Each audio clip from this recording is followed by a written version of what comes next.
ભાવનગરના કાળિયાબીડ ભગવતી સર્કલ ફ્લેટની સામે ટુ વ્હીલર લઈને પસાર થતા હતા ત્યારે અકસ્માત સર્જાતા બે મહિલાઓને ઈજાઓ પહોંચી હતી। અકસ્માતનો બનાવ બનતા લોકોના ટોળા એકઠા થઈ ગયા હતા અને 108 અને પોલીસને જાણ કરવામાં આવતા બંને દોડી આવ્યા હતા અને 108 મારફતે પૂજાબેન વિશાલભાઈ પરમાર અને મયુરીબેન સુમિતભાઈ કસેલાને સારવાર માટે હોસ્પિટલમાં ખસેડવામાં આવ્યા હતા। પોલીસે જરૂરી કાર્યવાહી હાથ ધરી હતી।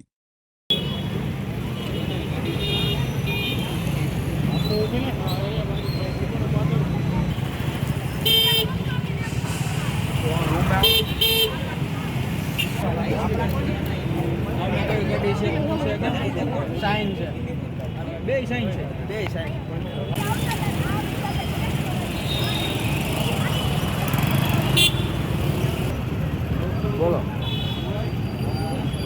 है